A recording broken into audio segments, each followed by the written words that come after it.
बच्चों, आपने पिछली क्लास में ये फार्मूला पढ़ा था। तो आज हम आपको इस क्लास में इसी के आगे को स्टेप बढ़ाते हुए आपको कुछ और 2-3 जो घातांक के एक्सप्लेनेशन के एक्सपेरेंट के जो 2-3 नियम बचे थे, आज हम उन्हें आपको पूरा करवाएंगे। तो आप कॉपी पेन पेंसिल लेकर बैठ जाइए, इसको हम जब तक साफ करते हैं। चलिए देखिए, आपके सामने 2 नए फार्मूले लिखे हुए हैं, आप इनको कॉपी में नोट कर लीजिए।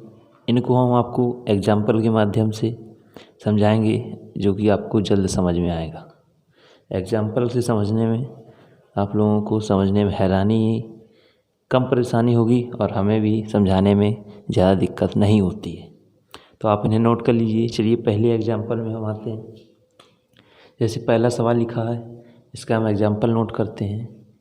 जैसे मान लीजिए लिखा है 7/8 की घात 3।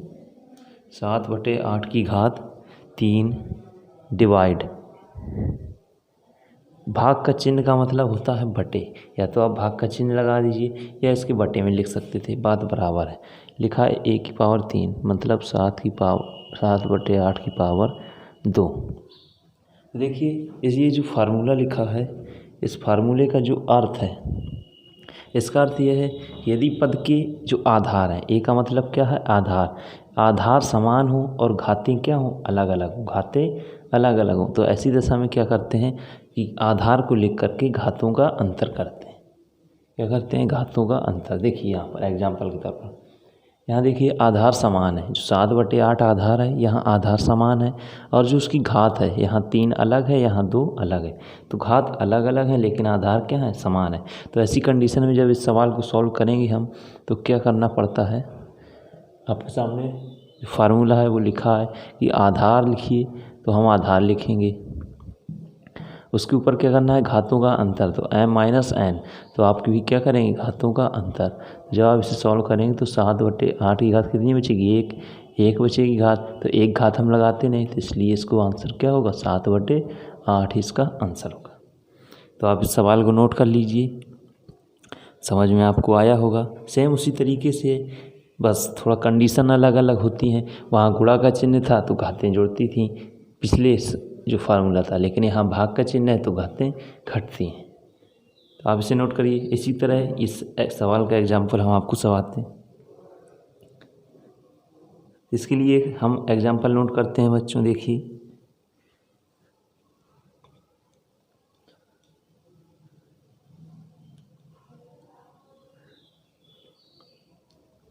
जैसे मान लीजिए सवाल लिखा है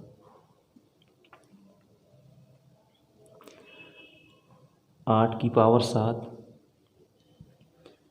इंटू 7 की पावर 7।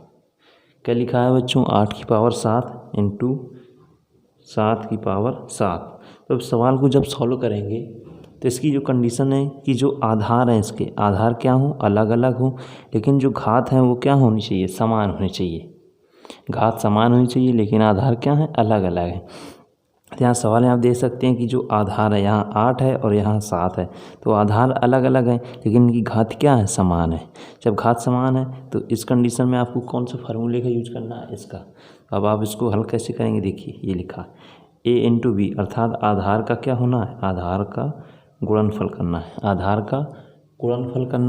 गुणनफल करने के बाद एक घात को लिखना है, तो हम एक घात को क्या करेंगे लिख देंगे। ठीक है बच्चों, हमने एक घात लिख दी। जब घात लिख गई तो आपको इसको हल करना है। 8 सत्ते 56 की पावर कितना आएगा 7, ये आपका आंसर। इस तरह ये आपका सेकेंड एग्जाम्पल कंप्लीट हो गया। तो आप इसे भी नोट कर लीजिए। इसके बाद एक और रूल बचा हुआ है, उसको करवा के आपको फिर और काफ़ी सही प्रकार के एग्जाम्पल करवाते हैं, सो आपको जल्दी समझ आ जाएंगे। तो आपने पहला वाला नोट कर लिया होगा, उसे हम साफ करते हैं।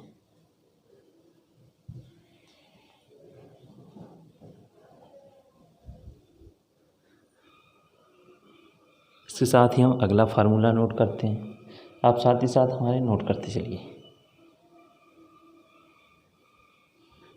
अगला फार्मूला है a की पावर m इसकी पावर n तो बराबर होता है a की पावर m इंटू n। ये है अगला फॉर्मूला। तो आपने बच्चों इसको नोट कर लिया होगा, इसको हम रफ कर देते हैं।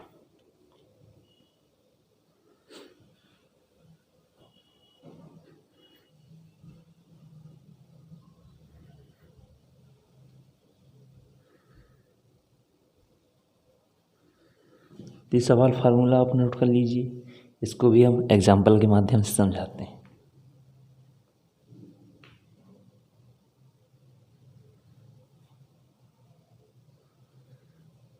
चलिए, तो जैसे मान लीजिए सवाल लिखा है 3/7 की घात 3 और फिर उसकी घात लगी हुई है 4। तो इस सवाल को आप कैसे सॉल्व करेंगे? इसे सॉल्व करने के लिए एक तरीका है। जब आप इसे सॉल्व करेंगे, देखिए आप आधार लिखेंगे, मतलब 3/7। उसके बाद देखिए क्या है, यहाँ भी देखिए इस तरह से इसको आप बंद कर लीजिए, यहाँ आप बड़ा कोष्ठक बना लीजिए। ये सेम सवाल लगने लगा आपको। जब आप ये लिखेंगे तो यहाँ पर देखिए आधार लिखकर घातों को क्या है, आपस में गुणा किया गया।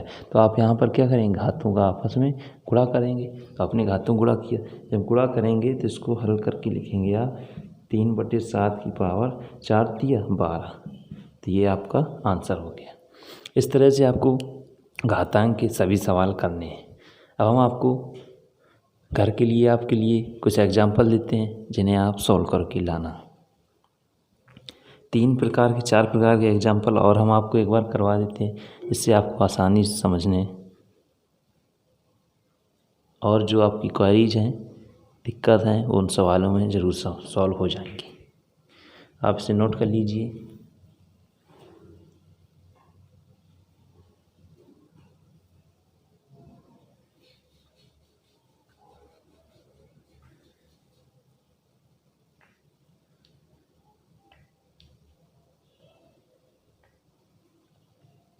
अब हम आपको घर के लिए मीन्स होमवर्क के लिए कुछ अच्छे सवाल देते हैं, जो आप घर में करिए।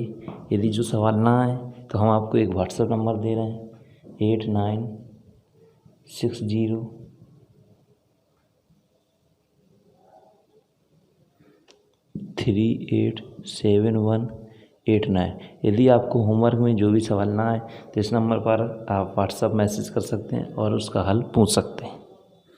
तो आपने नोट कर लिया होगा बच्चों इसे। अब हम इसे हटाते हैं।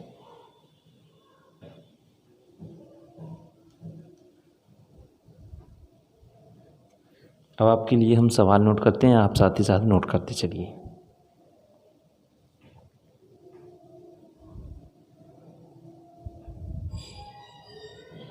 केवल 4 सवाल होंगे आपके लिए।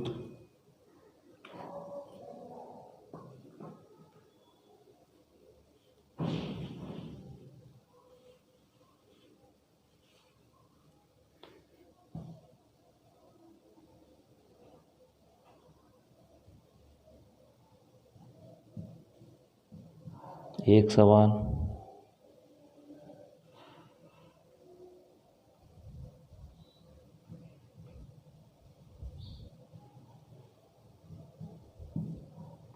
दूसरा सवाल,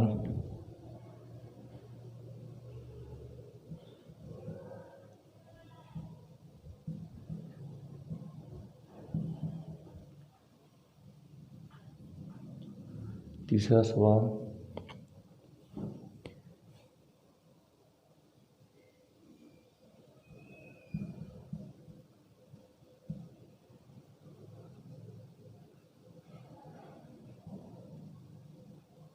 ये 4 सवाल आपको घर से होमवर्क करके लाना है। आप बच्चों ने नोट कर चुके होंगे। चलिए, तो आज के लिए बच्चों इतना ही। और चलते जल्दी एक बात, कुछ बच्चों के मैसेज आए थे कि उन्हें पूरे वीडियो देखने को नहीं मिल रहे। तो आप उसके लिए एक काम करिए, जैसे ही आप वीडियो को देखते होंगे उसमें सब्सक्राइब का चिन्ह लगा होता है, लिखा होता है सब्सक्राइब रेड कलर से। जब आप उस सब्सक्राइब में क्लिक कर देंगे तो ये चैनल सब्सक्राइब हो जाएगा।